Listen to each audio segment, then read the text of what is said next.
Here we go. So again, people should be relatively familiar with Naxin. We've casted him many times, especially in the DreamHack qualifiers, and even here in ESL Open Cup Americas. Naxin, he's one of the few Terran players in Taiwan. Obviously there's someone like Expect, who has been around for a very long time, but I would say that Naxin has slowly kind of superseded him a little bit when it comes to the best Terran in the land of Taiwan. But we'll see how he does against this player here in the top left-hand corner of Romanticide LE. We have the European Protoss. He is blue, representing Team Psystorm Gaming. It is MaxPax. And spawning in the bottom right-hand corner of Romanticide LE, we have one of the best Terrans in all of Taiwan, representing Clan Rush. It is Naxin. The green Terran. I dig it. We don't see it too often.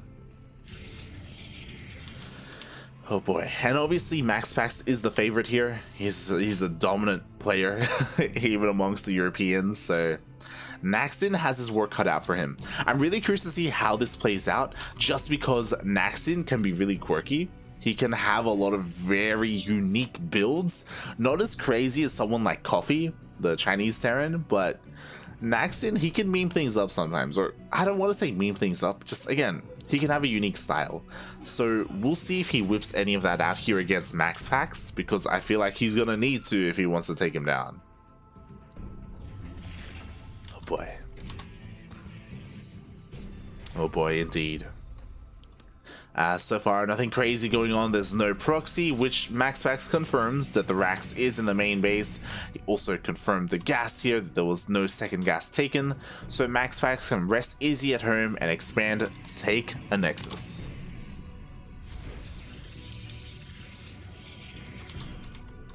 Oh boy. Meanwhile, I'm just double checking, and yes, there are other English streams going on right now. If you want to look at some other series, Pig is currently casting alongside, or Steadfast is, as well as Biomorph. So we do have other English streams, less than I would like though. Usually we have a couple more, like Renegade X Studios or Chicken Man as well.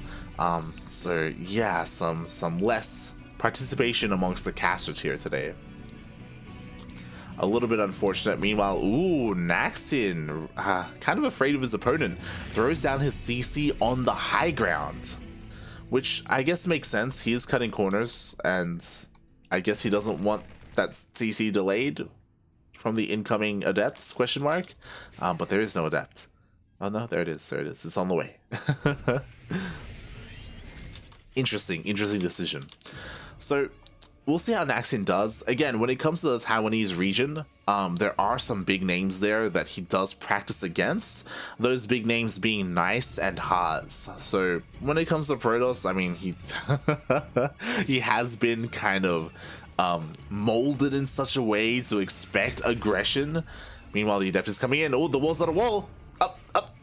He gets in. Oh. So a rough timing there for Naxin, because the Shade made it up the ramp as the Marines were on top of the ramp as well, so it could not be risen from the Gosu. And these Marines will deal with this Adept, but like, look how many workers have already gone down. 3 SCVs have fallen, and this Adept is going to be able to Shade. Not Shade out though. Thankfully, the Adept was trapped in the main base, so it does go down. Naxin, he is expanding, taking his natural base, but yeah, 3 losses there, and oh my god, he's going for a 3 Rax opener. Hold on, did MaxPax see this? Kind of. So he saw the second Rax, he saw that it wasn't a 1-1-1, and that could be enough of a tell to be a little bit more on top of his scouting and a little bit more defensive. We do see that MaxPax is opening up with Blink Stalkers. Blink is on the way. We have a couple more gateways being thrown down as well. Oh, and he's looking to be a little bit aggressive. I guess you can be. So you can look at this in a couple of different ways. Because of this opener, there is going to be a tank, but we're on Romanticide. There's a lot of room to work with. Like if you did want to try to bust into one of these bases, whether it's the main or the natural. The tank is here at the natural base, but there are no bunkers, which is a little bit shocking to me. Typically we have a bunker, at least a bunker in the natural, at least. Meanwhile, There is a Cyclone covering the main, trying to catch any kind of Warp Prism, so we'll see if this defense is good enough. Oh, as the tank does shell away after the Stalkers, it does reveal what MaxPax's opener is. But the Warp Prism is here, we have more Stalkers on the way. Oh, the Cyclone is a little bit out of position, and there's not much protecting this tank at all. Oh god, please, the Cyclone is so important, and it almost goes down. Here we go, we're gonna see the blink into the main. We do, the tank will immediately go down, and now it is these Blink Stalkers against these Marines. And without a backbone, without a tank in the back line, I feel like MaxPax is just gonna take this fight. He's gonna finally lose a couple of Stalkers here, but the Marines are falling. The Cyclone is almost fallen as well.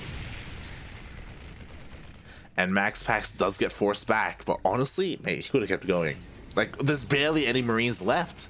And the problem is that MaxPax, he wanted to go for a big push. He wanted to go for a 2-base timing with all of this bio, with these tanks, but already he's lost so many Marines.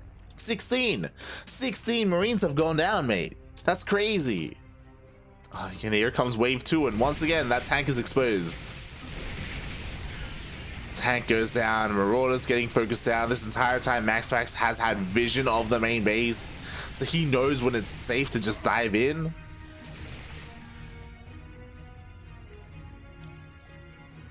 And Naxin's just crippled. Like, again, he just doesn't have any bunkers to protect his tanks like he should have. He barely has any SCVs to work with. There we go, bunkers are being thrown down now, but it's far too late at this point. As another tank does fall, and now there's nothing here at the natural. And I feel like MaxPax, he's just gonna he's been snowballing this entire time. GG. MaxPax takes game 1. Something that I'm gonna be saying a lot today. Oh boy. GG.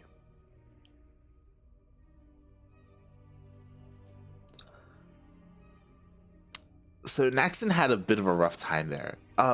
When it comes to his build, I think what's very important to note is that he was doing it blindly.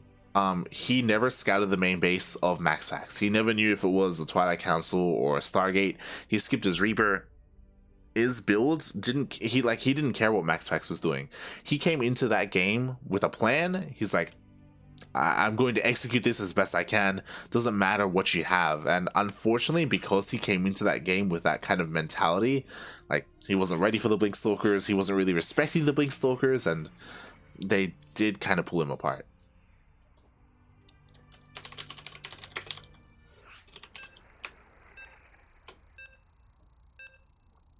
And now we are diving into game 2. Oh.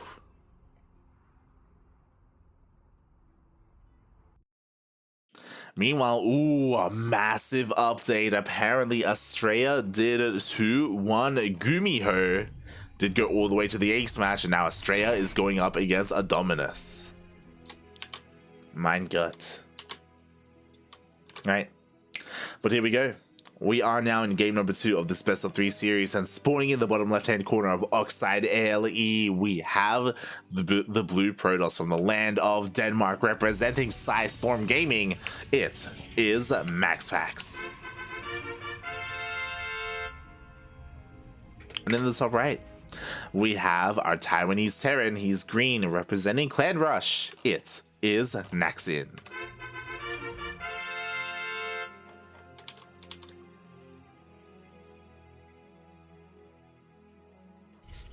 Oh my, this time going for the SCV Scout, which, to be fair, I think he did last game.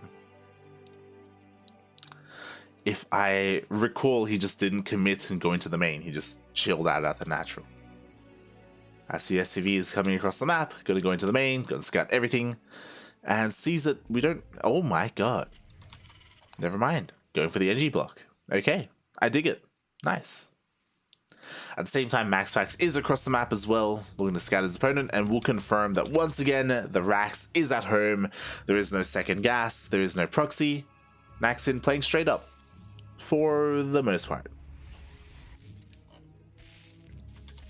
Oh, and MaxPax being really annoying here. Yo, he wants the SCV, one more!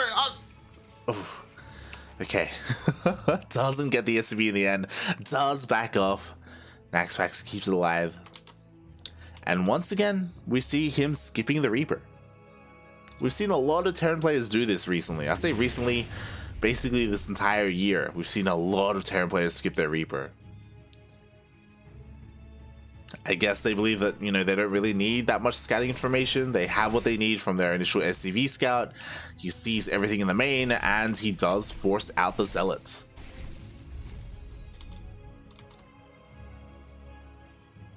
So a nice small win here for Naxin, to be honest, right? He delays the natural expansion for quite a long time because of this. Hopefully he's going to be able to cancel this in time, but he should be. It's fine. It's fine. He's good enough to do that. Meanwhile, once again, 2 games in a row, he's going for his CC on the high ground. And a very, very safe play from Naxin. And, ooh. Okay, just like last game, he is going for a factory into multiple Raxes, but this time the second Rax is hidden in the main. So what's important is that a big factor of the previous game was that Naxin was able to get into the main with a Shade, with an Adept, and scout the production. So he was well aware of what Naxin was doing. So Naxin, he has to be really careful. He can't allow his opponent to get that much free scouting. So far, the micro is pretty good. Keeping the Marines alive. Forces MaxPax back. Gonna be able to eventually expand.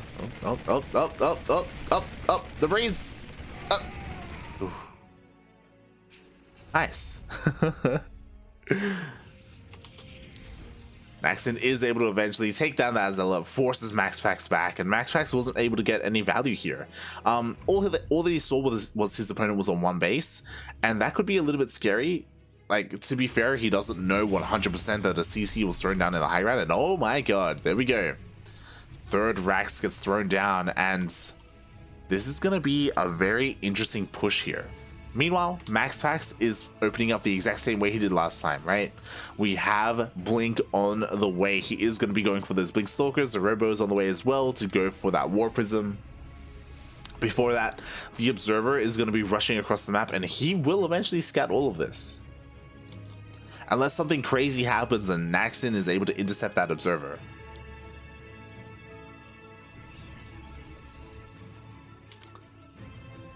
And we'll see how this turns out, because we saw what happened last game.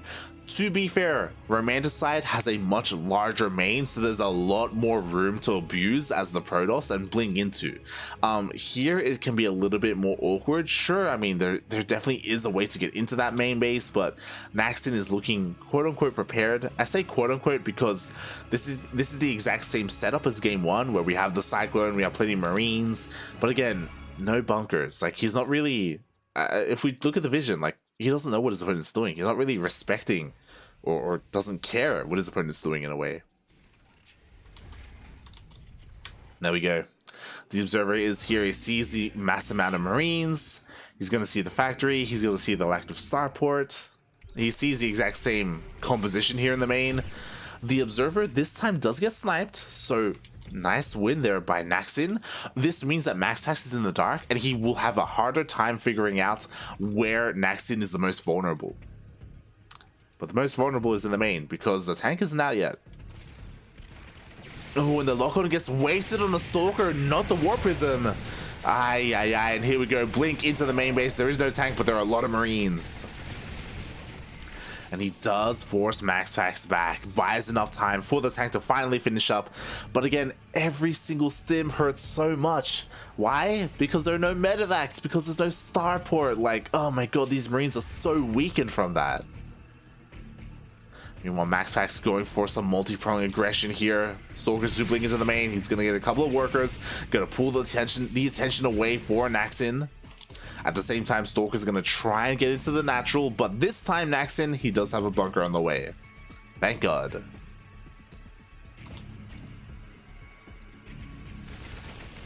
Oh. MaxPax being cute, not losing anything and just shaving off a couple of weakened Marines. Forces the tank to re-siege. Interesting choice. Okay. And behind this, MaxPax expands. He takes another base. He's containing his opponent. He's keeping Naxin busy at home. Naxin really struggling to deal with the multi-prong aggression, and it just allows MaxPax to just expand for free. There's no reason not to. So we are going to be getting into a longer game, but MaxPax does feel in control. What I will say is that Naxin, he has a lot of upgrades, right? Stim, combat shields, and concussive shell, they're all done. Ooh, Viking comes out, but War Prism was recalled. And what I will say is that we even see like even more commitment to this 2-base play. 2 more Raxes were thrown down. Instead of a 3rd CC, we have more production. Like, Naxin wants to go. Unfortunately, it feels like +1 is late. It feels like his engineering bay was delayed. So he won't be able to hit a +1 timing for a while. And oh my god, these Stalkers just getting so much value again after the salvage on the bunker. And Naxin, it's go time. He stims on forward, he's pushing on forward across the map. MaxPax does spot this, he is slowly slowing this down. War Prism is going to go into the main base, he's going to force Naxin all in. What is there at home to defend? 1 shield battery, Colossus, some charge lots. As I quickly check, yes, charge is complete. So honestly, MaxPax has a lot to work with. And there we go. Do we have a warp in across the map? We do not. Thankfully, we don't, because the boys have been pulled. Colossus almost goes down, but a lot of the bio is falling. But there's still so much left here for Naxin. He continues to push on forward. The tanks still hold strong, and there's only a single Colossus left. I feel like MaxPax was a little bit over eager there. And yo, Naxin, is he doing it? He stims on forward, overcharge is being used. We'll see how good the micro is here. Can he keep the Colossus alive? He cannot. Oh my god, he just barely is. Oh my god. I thought maybe Naxin could break him, but apparently not. Overcharge is just too good. And again, Naxin has to end the game here. He is 100% all in. The Disruptor comes out just in time. The bio is falling. It looks like the tank will fall as well. Oh god, that was pretty close, and a lesser player would have died. The Colossus finally falls. But we just need a warp in. We just need a Disruptor shot. Disruptor doesn't get anything, but he buys himself a little bit of time. The Stalkers do warp in. Overcharge is almost ready again, mate. Which is crazy to think about. 2 overcharges in 1 push. As the tank falls, he doesn't even need it. MaxPax cleans everything up. And that War Prism is still across the map. Here we go. DTs come in, and mate, there's nothing here. There's just nothing. Oof. Meanwhile, Naxin, his push is being swatted away. GG gets called, and MaxPax takes the series 2-0.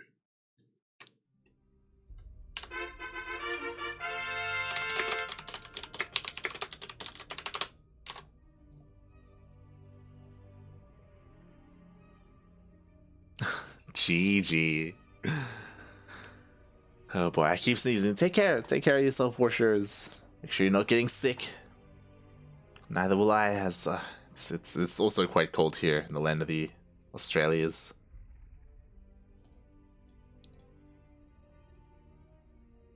And with that, MaxPax, he will move on to the round of 16, where he will face the winner of Creator and Hero in a PvP. And honestly, mate, that's pretty spicy. That's oh god, that's pretty juicy. It's everything you want, mate.